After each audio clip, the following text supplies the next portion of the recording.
All right, so I have never been so nervous to post a video before, but today we're being brave. It's for the greater good. Hello, book lovers, and welcome back or welcome to Nat Cat's Bookish Cafe. Today we are doing a video that is a little bit different than my usual content.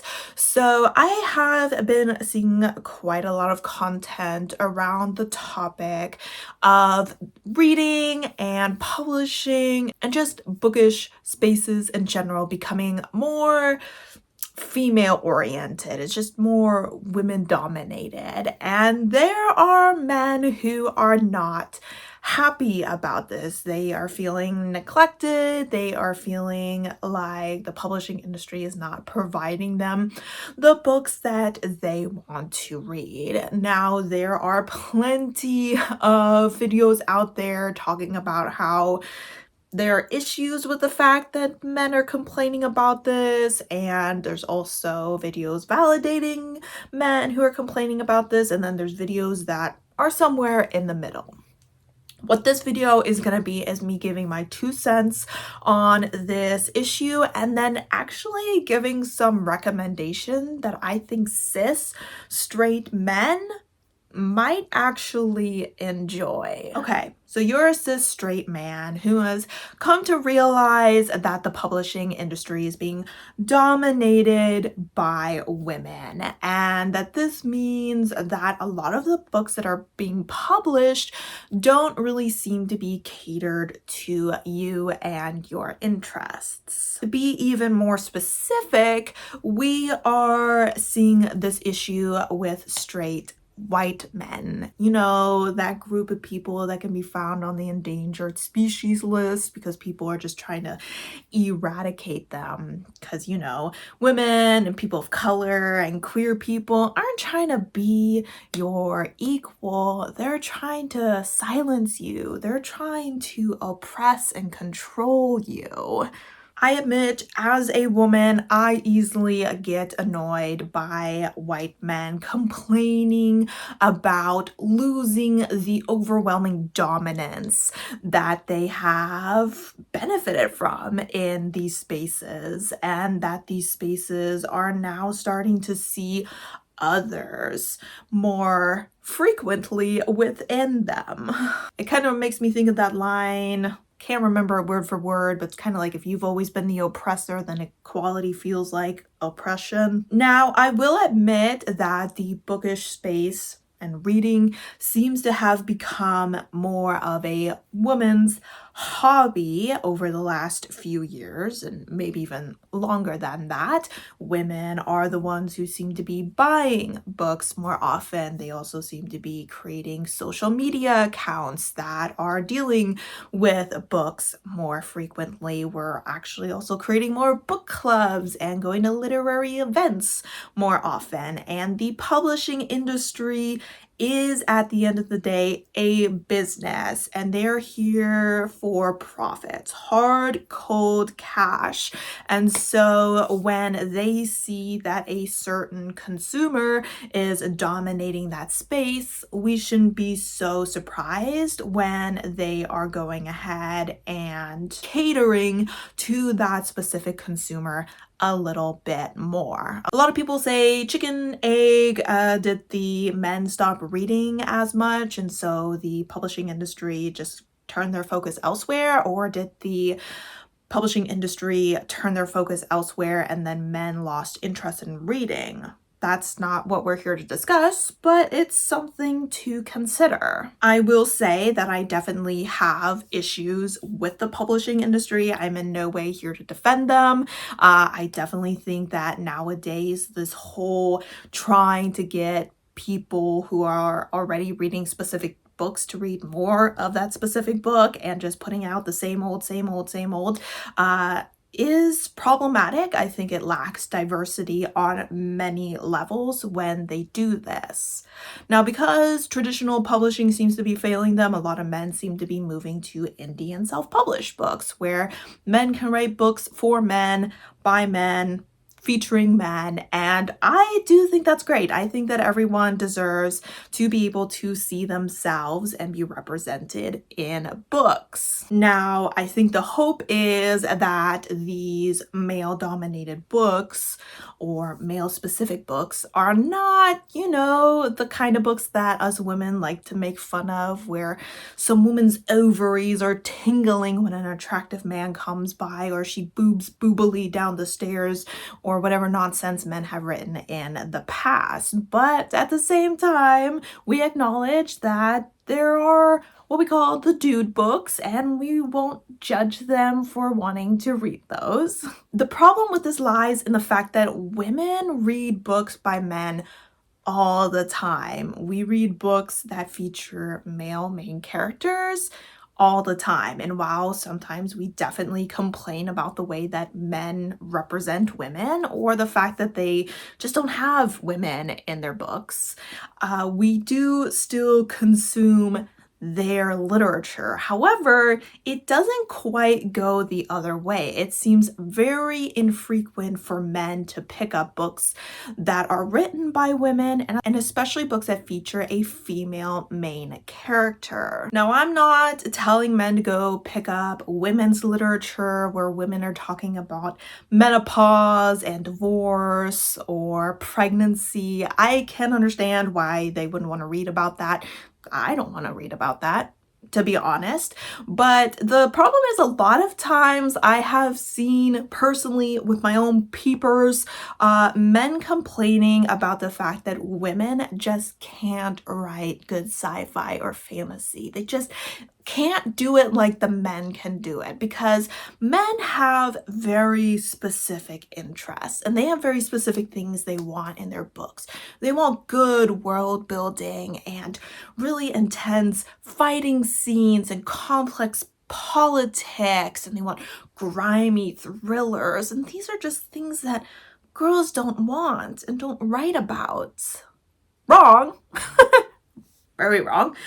Women write this stuff all the time, and women enjoy reading this stuff all the time. And so why are men staying away from women's books? And yes, we can all blame the smut that is overflowing over on BookTok, but that is just easy pickings for these men when they want to diminish women within the reading and publishing industry. Women are writing so much more than just smut. I think the problem lies a little bit with toxic masculinity, misogyny, the patriarchy, honestly a little bit with like white supremacy, because a lot of men fear looking emasculated by reading a book that could be perceived as like too girly or for women. They want to look cool in front of their bros, and they feel like they can't do that if they're reading books by women. So here we are fighting the patriarchy once again. Are we tired of doing it? Yes, we are. And unfortunately, patriarchy is fighting back hard these days. We can see it in the increase in conservatism and toxic masculinity within young boys. So I am here to kind of try to fight that with some of these book recommendations. It is time to expand your horizons, men. I understand being annoyed by seeing the same books over and over again. If I see one more person recommend Sarah J. Maas, as if not every person on planet Earth at this point doesn't know Sarah J. Maas, I will probably lose my mind. Every time I walk into Barnes & Nobles, it is the same 5 fantasy series. It is a whole table of Fourth Wing. It is the same romances over and over again. Yes, the publishing industry and corporate bookstores do need to switch it up a little bit here. But you also need to expand the books that you are reaching for. So that is what I'm doing here today. I'm introducing you to some books that are written by women and maybe even for women, but I think that you could get something out of them. I'm also introducing you to books that are written by queer men and that feature queer men in them, because a lot of men think if they read from a point of view of a woman, they will not be able to relate to the character. But I'm here to tell you that I have read a lot of male characters and I have related to them. And don't judge me for relating to men. On the other hand, a lot of people, thanks to like book banning dialogue, think that reading queer books will make you gay. Again, it won't. It really won't. Trust me, I have tried. I have read a lot of gay books and I am unfortunately still straight. Books are here to teach you about yourself, but they are also here to teach you about those who walk this earth with you. They are here to increase your empathy. There are actual studies out there that show that reading fiction increases your empathy, and Lord knows we need more of that nowadays.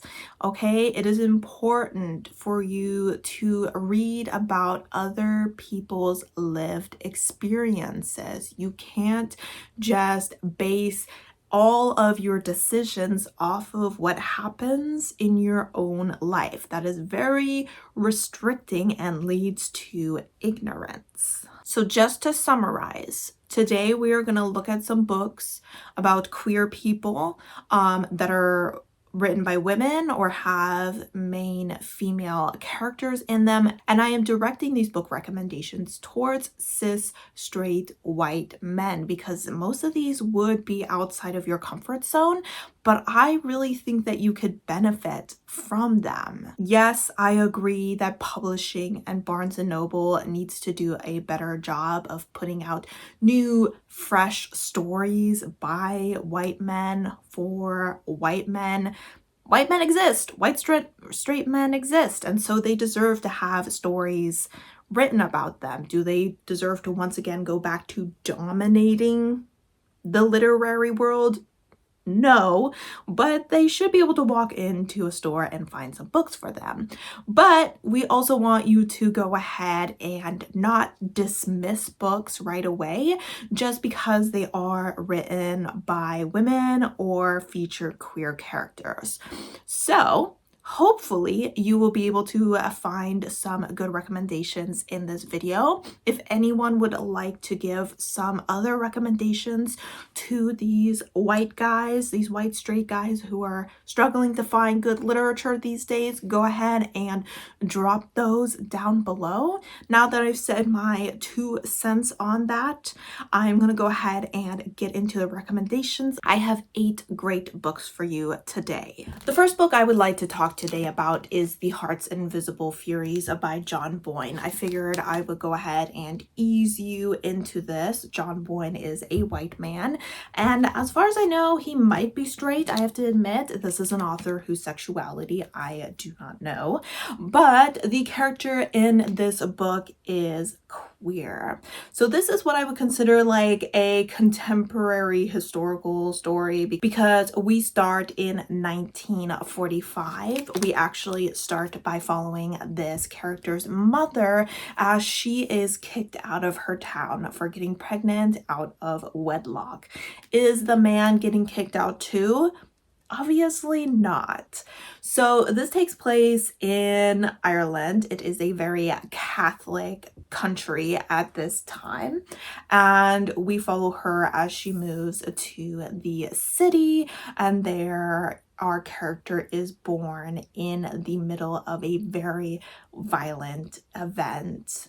We then jump forward to 1952 and we start to follow our character as a young man as he is living with his adopted family and he meets a young boy named Julian, and this whole entire book follows this young man's life all the way to 2015. woman. Now, this is a young man who is queer in a time and place where queerness is not accepted. This is a man who spends a lot of his life very unhappy and very repressed.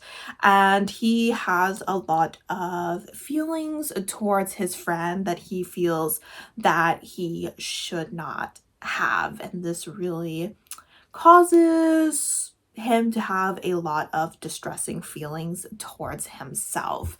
Now, the reason I think that this book is so important is because one, it really goes to show you that queerness is not something that you choose. This is a book that shows you how unhappy people can be when they find out they're queer, how desperate they are to hide that from the world around them. It shows a lot of the violence that was inflicted on the queer community. It shows like physical assault of people who are queer, and it also discusses the AIDS pandemic. I think understanding the trauma of a group that you are actively traumatizing or are uncomfortable with can really help you understand why they are the way that they are today and exactly what they are fighting against, which in this case is returning to a time that our character, I think his name was Cyril, was living in. This book also goes to show you how difficult it is for a man to live in a society where he needs to withhold a part of himself.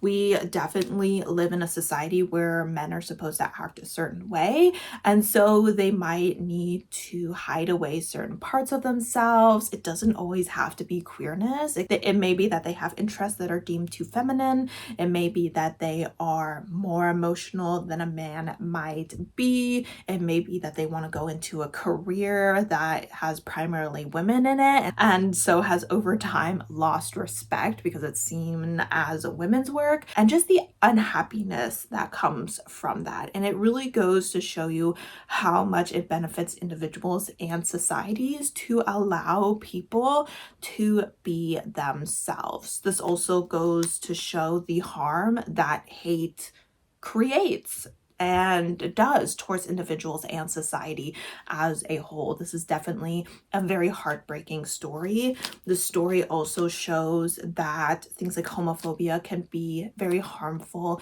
to even the straight community. The AIDS pandemic didn't just affect queer people. There were straight people who were getting AIDS, and there was a terrible stigma around it. Even if they did not perform any sort of sexual acts with the same sex partner, they may still be rejected by their family.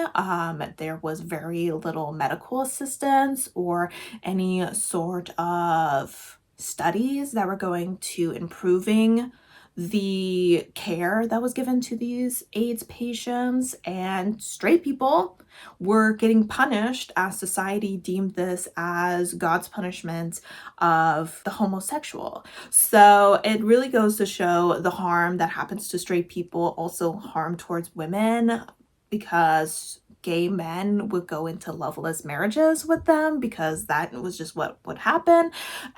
So I think that this book does a lot to show this one man's life and the harm that comes from homophobia and just a society that expects people, specifically men, to repress a certain part of themselves. So this is a great read. I highly suggest it. It was one of my favorite books of the year, and I definitely gave it 5 stars. Up next, I'm gonna go ahead and recommend a book that was written by a woman, and this is also a book that has some queerness in it. You've probably heard about it, and that is gonna be A Dowry of Blood by S.T. Gibson. And this book, we are following Constanta, so your main character is going to be a woman, and she is the first bride of Dracula. Her village had been slaughtered, and she was in the process of dying when he approached her and saved her and made her his first bride. And over the years, we followed them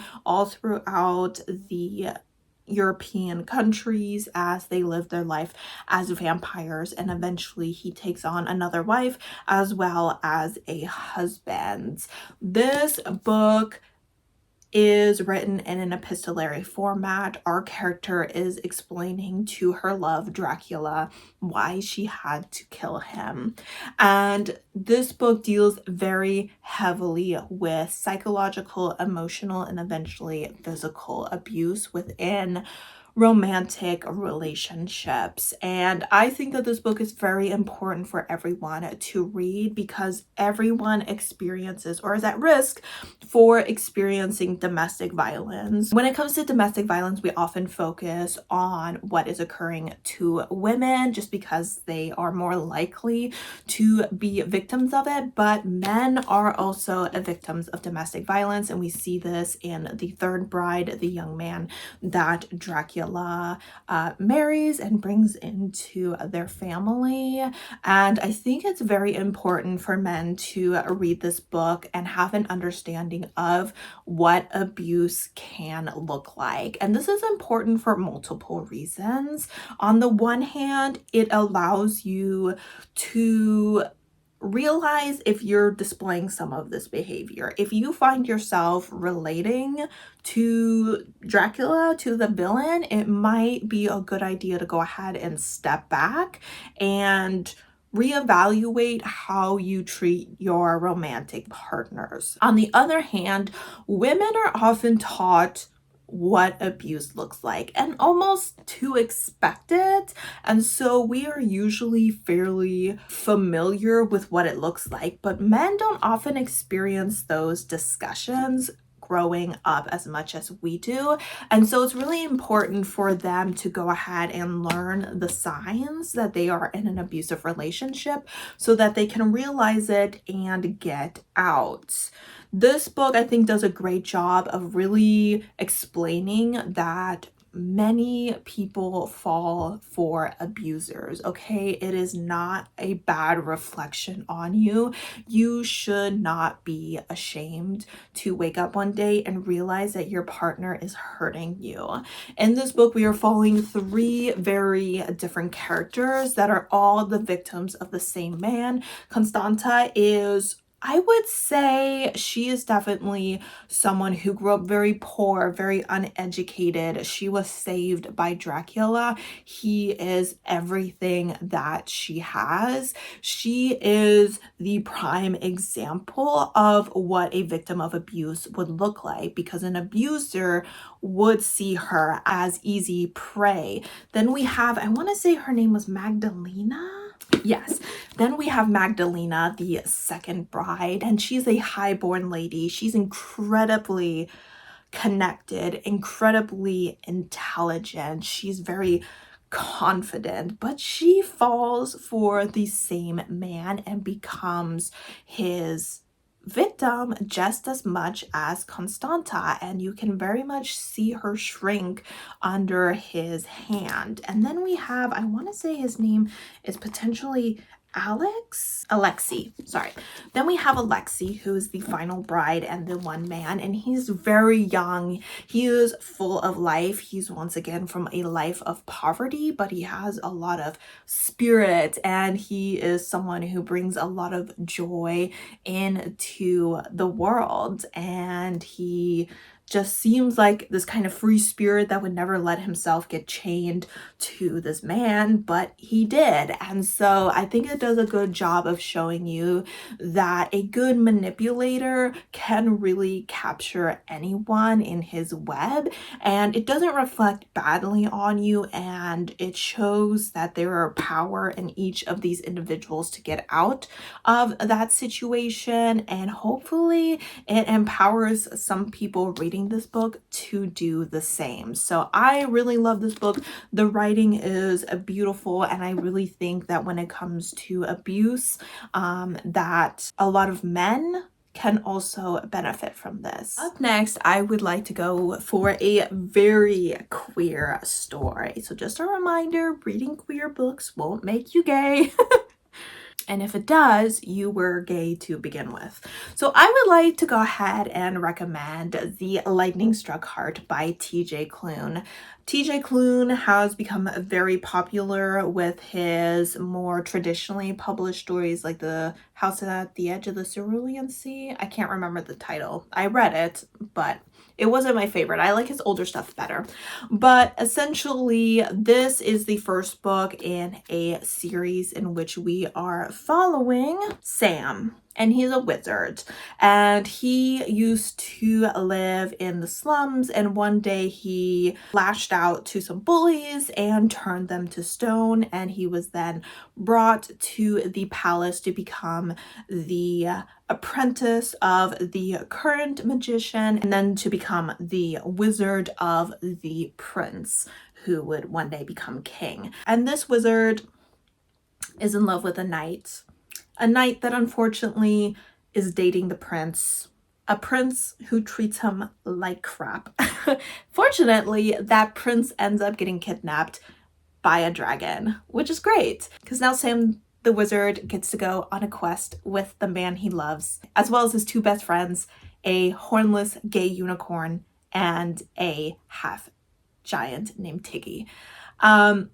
Now, why do I think men would like this book? One, it's got, you know, your classic fantasy little quest trail, but it is chock full of humor, and specifically a slightly dirtier humor. And I just feel like men do like humor revolving around sex. Not all men, but it seems to be pretty common if you watch anything or read anything that men are drawn to.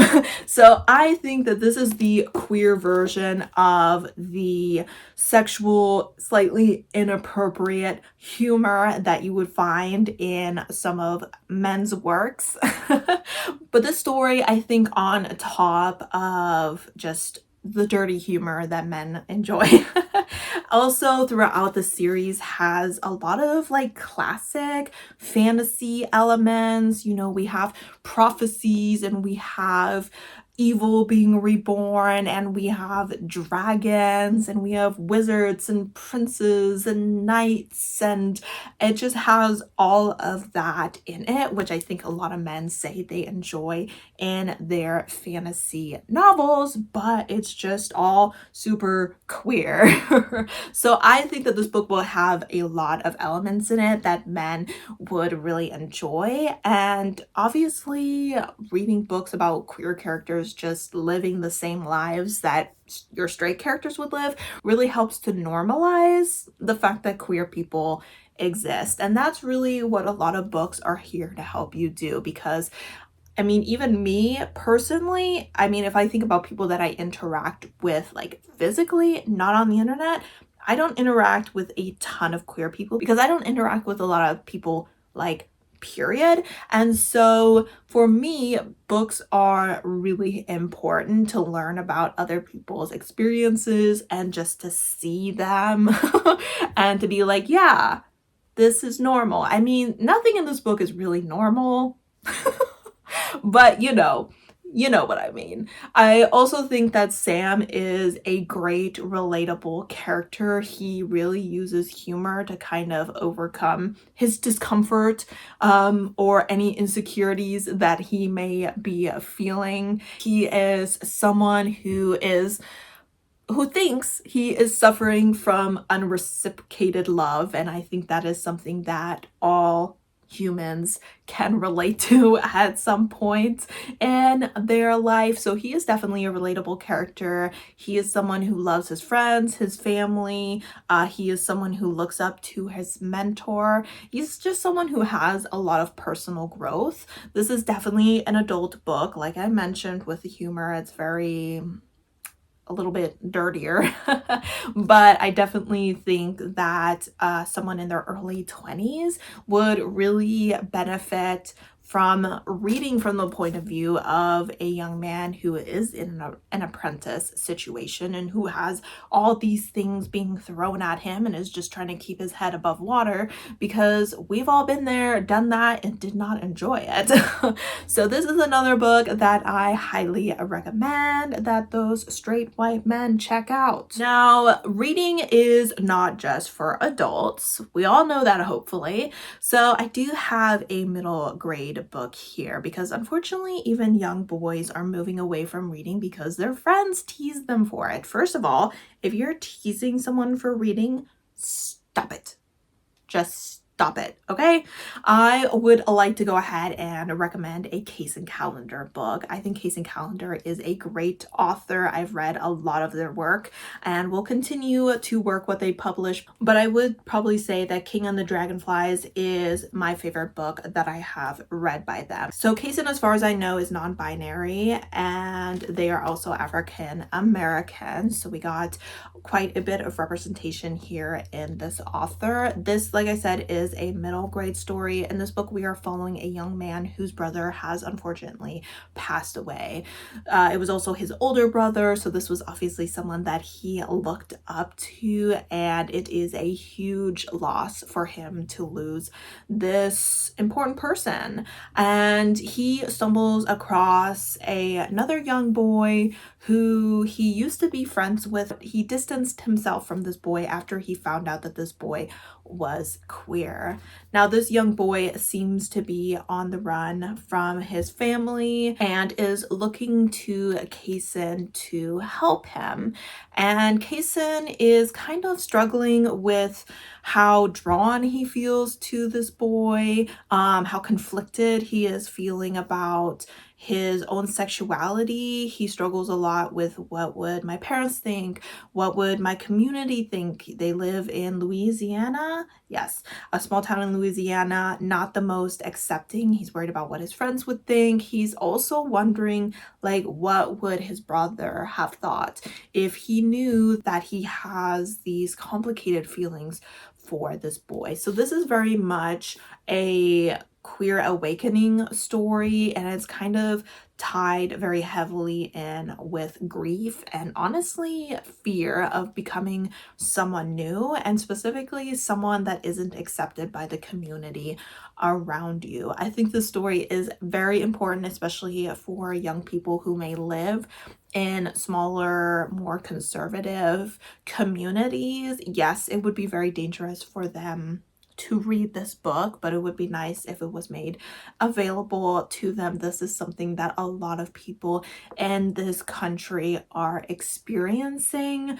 A lot of young men are repressing their queer feelings because of fear of not being accepted and of being hurt, of being physically assaulted because of their sexuality, and of course being rejected by your family. So I think this is a book that a lot of men could really benefit from, even if they are straight, because it gives you this understanding of how much fear you can inflict on another individual just by your beliefs. A lot of times people might say, like, yeah, I don't like queer people, but it's not like I would ever like hurt them or anything. But just knowing that someone dislikes you and thinks that you're unnatural is still a very scary thought, especially when they think that those opinions of yours would take away your love for them. So I think that this is such a beautifully written story about a young man who was kind of coming into his own and kind of starting to realize that maybe in order to really be happy, he might have to be willing to leave things behind. And I think that also is something that people need to learn, that people who are queer are willing to leave you behind, and that will hurt you. So I think this book will go ahead and just educate you a lot on queer youth and their experience. And obviously there is also a race aspect to this story, since we are following a young Black man, and as a white straight man You should always be trying to learn about the experiences of young Black people because it does differ from your experience. As this video gets longer, I just want to say that I am filming this on my lunch break, so I have a limited amount of time. It is definitely possible that I end up having to cut this video and then come back later. So if there's any changes in angles or lighting, that is why.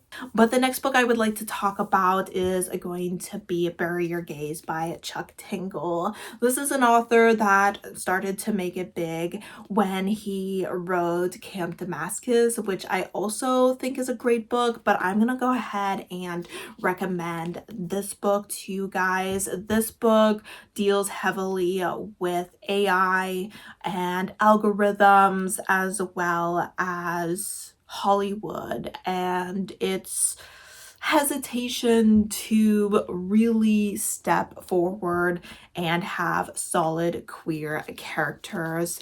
A lot of times people will complain about how queer and woke media is nowadays, but I don't know. For me, either there's just a normal amount or there isn't enough. I never feel like there's too much queerness, but again, I think that that whole "if you've always been the oppressor, then equality feels like oppression" quote is kind of coming into play here, where a lot of straight and especially white people are so used to seeing just themselves again and again on the screen that anytime there is any other sort of character, that they just feel like, oh, they're taking away a spot from a white character. But that's not what's happening. So I think that a lot of white men would really enjoy this book. We are once again following a queer character. This author, as far as I know, is queer. He seems to have always written queer literature and had queer characters in his story. We are specifically following a character who is producing a show that has had 2 female leads that he has been clearly building up to them having a romantic relationship. And he gets approached and told that he either needs to kill one or both of the characters, or he needs to make them straight. And our character does not want to do that. And as he continues to refuse to do what the executives want him to do, he finds himself starting to be haunted by characters from his past horror films that he has created. So this is what I would consider a sci-fi horror story. I know a lot of men do enjoy the horror genre, they enjoy sci-fi. I would say this is relatively light on both. Some people were genuinely scared by this book. I personally wasn't that much. I, for the most part, was mostly frightened by the back flashes that we experienced in this story. We have the present day plot, which I just explained, but we also have flashes back to our character's life as a young, repressed queer kid and how certain events in his childhood inspired his horror films. And there are some very scary things that happened in his youth, and they are very, in a way, I don't want to say subtle, but it's not like he was like, oh yeah, a serial killer broke in and killed everyone around me and I was the sole survivor. It was more along the lines of someone found out that I had Googled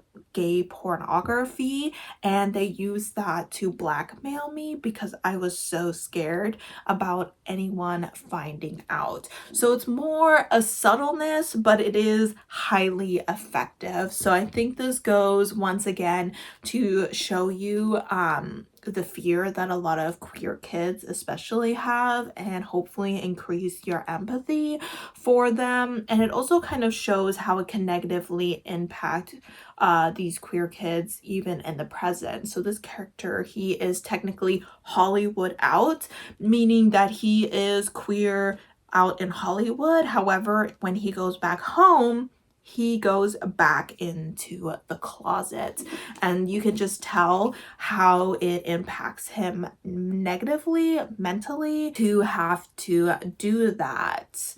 On top of that, I think that this book has a lot of things in it that you could benefit from, especially with its discussions of algorithms and the negative impact that those algorithms have on society. You can just see the downward spiral that these algorithms of what do people like, what do people want to see can be. I mean, we hear a lot about algorithms taking young men down these very misogynistic, harmful wormholes to people like Andrew Tate. And that is unfortunately just the way that the algorithms are designed. So this book definitely is a little bit of a warning about, hey, we shouldn't rely too much on algorithms because there can be very negative consequences to that. And we have definitely seen that in our society. So I think plot-wise, this book could be very interesting because it's got the horror elements, it's got the sci-fi elements. But on top of that, I also think that the social commentary about Hollywood, queers within Hollywood, the use of algorithms, and even AI, and of course, just increasing empathy for queer people and the challenges that they face in adulthood and in childhood, and also within their professions, especially when those professions take them into the spotlight. Up next, I actually want to go ahead and recommend a contemporary romance. So we don't see a lot of romances that are written for men nowadays, but I think that even romances written by women can be really great for men to read as well. So I have two here. I have one contemporary and one fantasy romance that I would like to discuss with you. So the first one is gonna go ahead and be 7 Days in June by Tia Williams. This book is written by a Black woman. It is a multi-POV book, so you get the point of view of the woman as well as the man in the story. So in this book, we're following two adults who are authors, and one of them is very successful in the romance paranormal genre, but she is looking to kind of move more into the literary fiction, kind of something she considers a little bit more serious. Now that she's getting a little bit older, she kind of feels like she's staying within this genre for the financial security of it, and she's kind of starting to get ready to take a little bit more risks. She is also a single mother. The father is in the picture, but he kind of lives far away, so their daughter spends time with him, but for the most part she is raising the child on her own. She also has chronic migraines, so she needs to take very strong medication for that, and the pain can be debilitating. On the other hand, the man that we are following is a recovering alcoholic. He is very successful within the more literary fiction, men's fiction side of things, but he is actually looking to move away from writing a little bit and focusing more on mentoring young Black boys in poor communities. Now, these two met when they were younger, and both of them were rather troubled, and they spent 7 days together and had a really strong connection during those 7 days. But those 7 days were pretty messy. Things like drugs were involved, and during that time they had some very deep conversations. However, I believe our character, she almost overdosed on some drugs, and he had not been there when she woke up, and she kind of held that against him. And throughout this book, we kind of watch as the two of them try to find their way back together. Now, the reason that this book is so great is because this book focuses on two people that are healing themselves as individuals and healing themselves as a couple. And I think that that is really important to read. A lot of times we see romances where we're like, oh, we found our soulmate and all our problems are solved and now we don't have to go to therapy anymore. But that's not really how the real world works. So watching these two people who are living very real lives and are both kind of like in a transitional part of their lives and looking to make changes and seeing if those changes align in such a way where they can be together, I think is really important when you're looking to read healthy, realistic relationships, because reading healthy, realistic relationships will help you when it comes to your own relationships. We all know that there are certain romance novels that, yeah, might be fun to read, but they should not be read as an educational manual when it comes to romance. And while this should not be a manual either, I think it definitely is on the healthier side and more realistic side. I think it focuses a lot more on the man being more than just the savior of the woman, but being just like an individual going through his own thing. And so that's why I think men would enjoy this book a lot more, because I think that in a lot of romances, the man is almost like a supporting character. Like even if the woman is going through stuff and finding herself, he is supporting her and not really doesn't have much going on his own.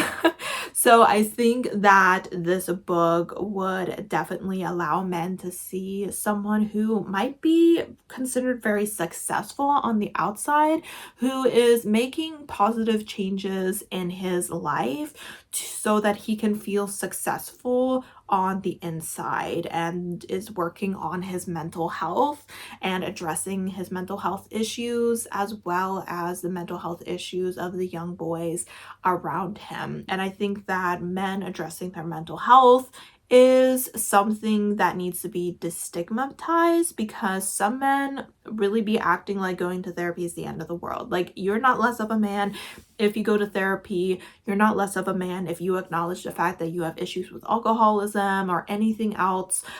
In fact, I think that makes you very strong, and he is presented as a very strong man, and also he's with a strong woman. And that goes to show you that even if you're struggling with certain things, you can still stand by the side of a strong woman as long as you're improving yourself and respecting her.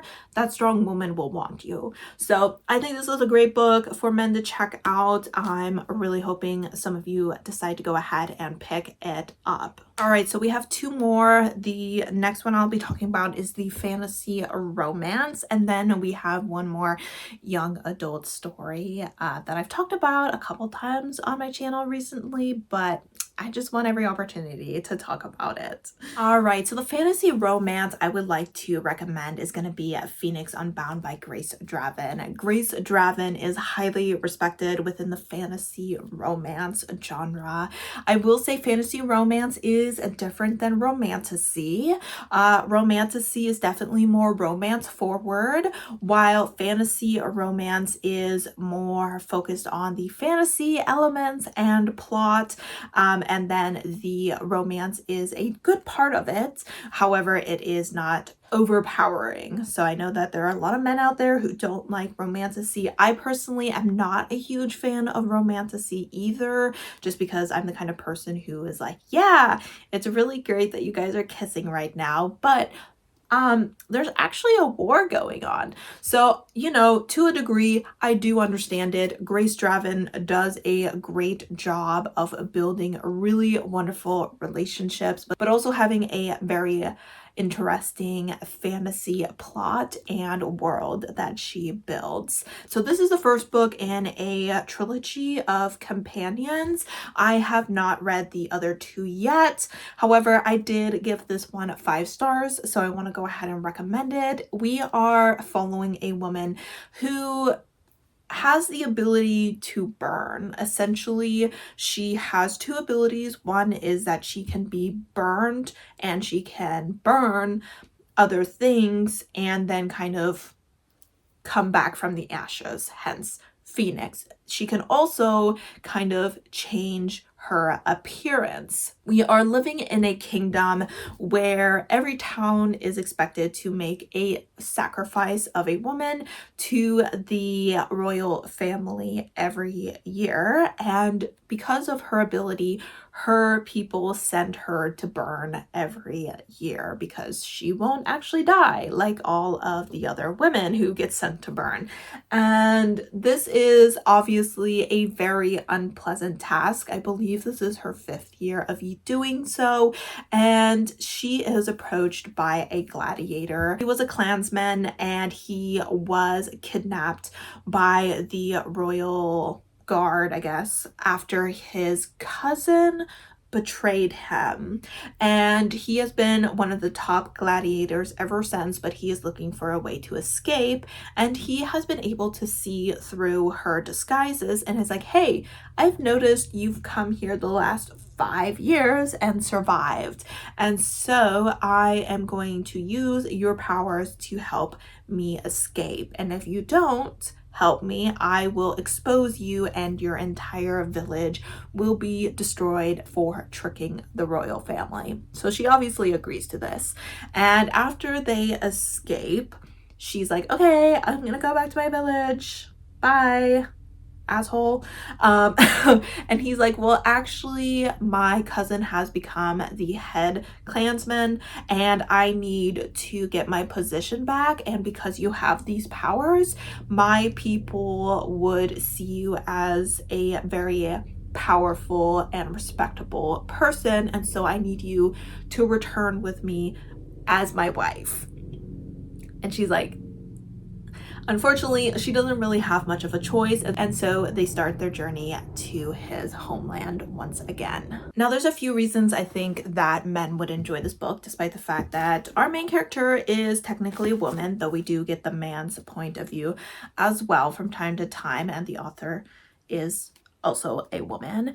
But the reason I think they'll enjoy it, because one, it is heavier on the fantasy than the romance. Grace Draven does a wonderful job with what we consider the slow burn romance. This would also be considered an enemies to lovers, but this is not like the annoying enemies to lovers where she's like, I hate this guy, he sucks and he bullies me, but he's just so hot without his shirt on. That's not the kind of enemies to lovers that we're dealing with. I mean, he straight up kind of kidnapped her. So she doesn't like him for legitimate reasons. I really think that Grace Draven does a great job with developing a relationship very naturally, which I think men would enjoy more because some romances feel very forced, and that just makes it seem like the author is desperate to get a romance into the story because women like to see romances, but this is very naturally developed. I also think that Grace Draven does a really great job of world building. Like I said, this is the first book in a trilogy, and I'm really looking forward to seeing the world expand. We got a little bit of an idea of the kingdom and kind of some of the horrible things that this kingdom has done to its people and their war with these clans that are kind of behind this magical protective barrier. And then we get to learn about the clans and kind of the struggles that they have been facing, as well as their desire to live in peace and the fact that living in peace might just mean having to go to war first. So there's a lot of interesting things, a lot of politics that are occurring in this book. We have a character that is going to a new culture that she is not familiar with, but at the same time, we can really see her grow as a person because she was definitely seen as kind of a means to an end. She was kind of almost used as a tool by her old village, and here she receives a lot more respect. She gets to learn a little bit more about her powers. There is a lot of respect for women within the clans, but we also see that there are a lot of men in power, so there's a lot of balance and equality within the clans, which is also great to see. So I think that this is a fantasy that men should definitely check out if they are interested in fantasy stories. And there's a part of me that feels like it gives a little bit more of the old-fashioned fantasy vibes. I haven't read many older fantasies, but this definitely gave me more of the classic vibes, which I feel like a lot of men quite enjoy the classic fantasies. So I think this will have some of the vibes that they really enjoy. On top of that, once again, we are following a very strong female protagonist. Reading strong women is very important because it teaches you that women can, in fact, be very strong. We also see our male main character as he grows to love her and kind of starts to realize that maybe he needs to start groveling a little bit and apologizing for his behavior, and just seeing him grow as a person as well. So definitely a book that I think you straight white men could enjoy and should definitely check out. I have also read her Radiance trilogy, which I think that you guys would enjoy as well. That one, especially the first book, is definitely more romance forward, but I think it's got enough plot and politics, especially in books 2 and 3, that you would have a really great time with it. So if there are any men out there who are like, hey, I would kind of like to check out romance, but I'm a little intimidated by the ACOTAR and the Fourth Wing and the Powerless and all these books that don't sound that good, I think Grace Draven is gonna be your go-to girl. And we are on to the final book of this video. Like I said, if you are familiar with my channel, you've probably seen this one around a little bit lately, and that is going to be Pretty by Keith F. Miller Jr. And this book, oh my gosh, I feel like this book was really what inspired this video, outside of, you know, just the discussion essays that I've been seeing, or the video essays and discussion posts, I should say, that I've been seeing around lately.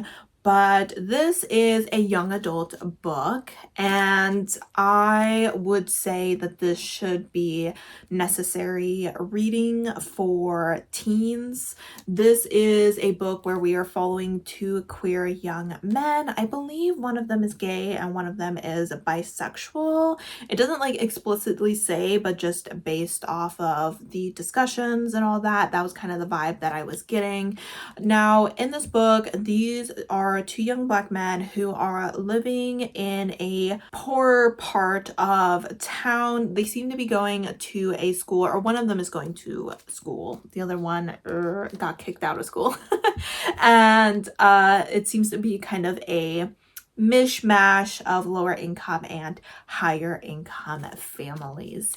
And there is an organization in this town known as the Black Diamonds, and they are an organization of local black people who are protecting the black community, and they are also seeking to bring unity and peace between the gangs in this area. However, at the beginning of this book, our character's family, who is very high up in the chain of this Black Diamonds organization, is attacked. And it seems like someone is trying to break the peace in this area.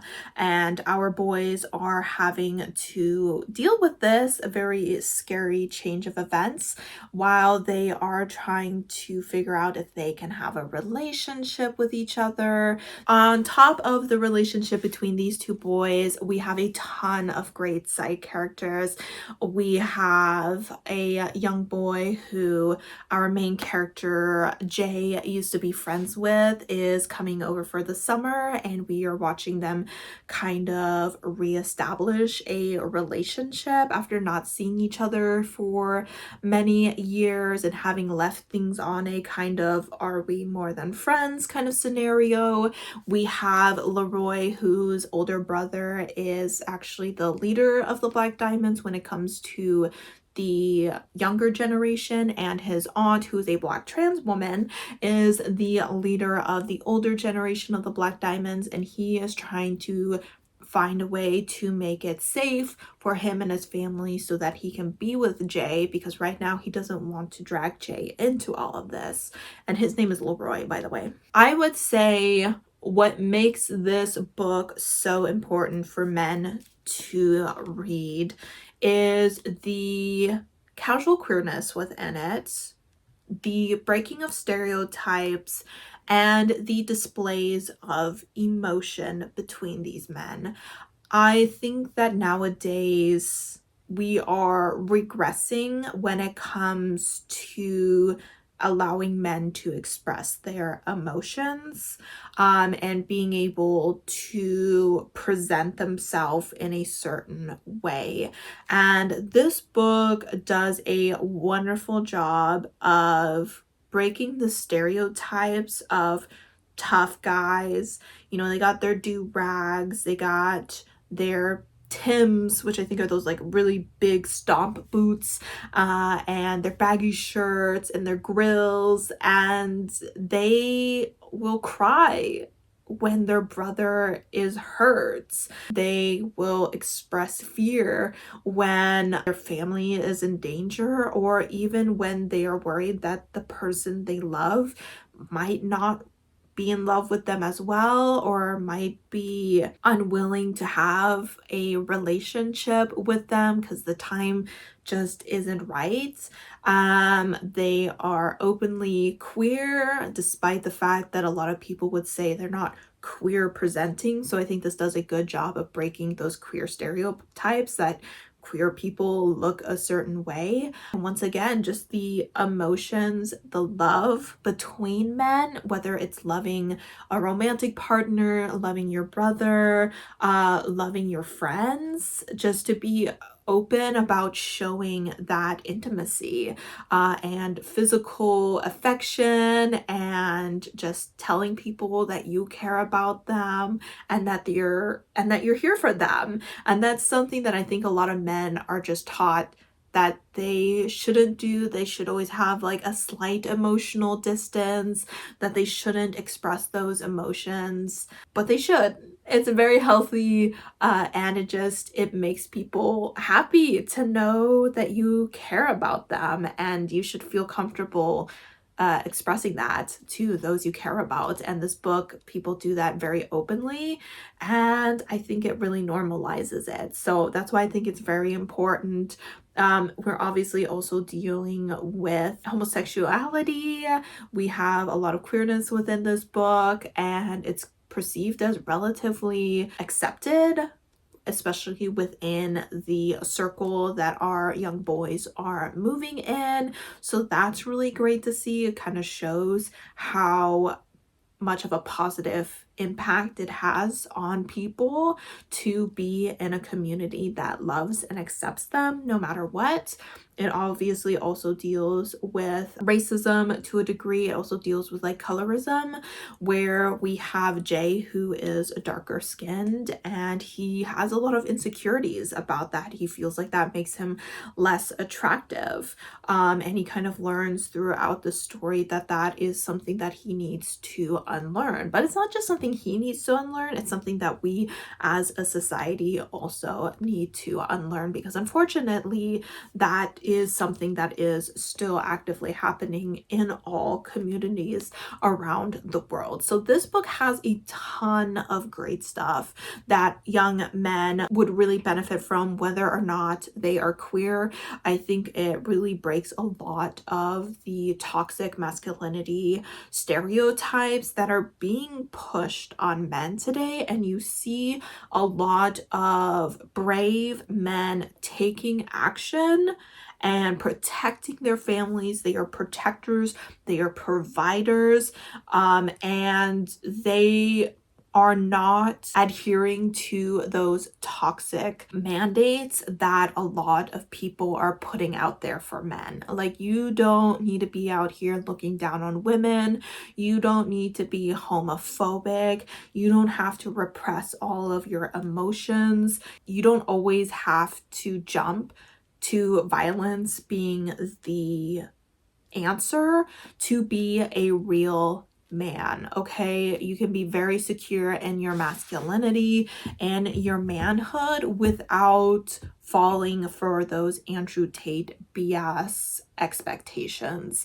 So really great book. I will continue to push this. If you have a young man in your life, I think that he would very much benefit from this story, and even older men would benefit from this because it is important to unlearn some of the things that you may have learned as a young man so that you don't pass that on to the next generation. All right, guys, so here are all the books that we talked about today. I really hope that if you are a straight white man who has been complaining about the fact that there are no books being published for you out there anymore, that you take the opportunity to kind of jump the aisle a little bit and check out some books that you may think are written for queer or people or just women, and realize that they can be for you as well. There are a lot of great books that you may be missing out on because you only want to read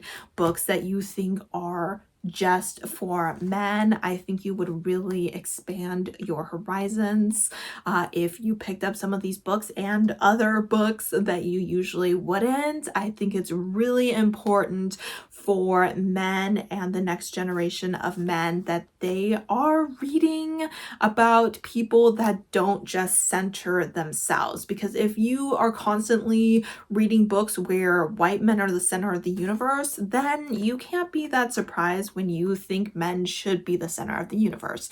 And you're not, and you shouldn't be. We are all equals, and we all should learn about each other's experiences and just increase our empathy and our understanding and our love for each other. So I hope that you guys take this opportunity to grow as a person. I know I am constantly looking to grow as a person through my reading. That is what reading is here for. It's here to teach you about the world and the people around you. It's one of the most beautiful things about reading. So I'm sorry if I was a little bit mean to you at the beginning of this video, but you've been a little mean to us for the majority of human existence, so I feel like you can take it. But I would love to know, like I said in the beginning, any recommendations you guys have for the straight white cis man that you think he would really benefit from, that he would genuinely enjoy, and that would help him grow as a person. As always, guys, thank you so much for supporting my channel by watching my videos, and I hope to see you next time. Bye!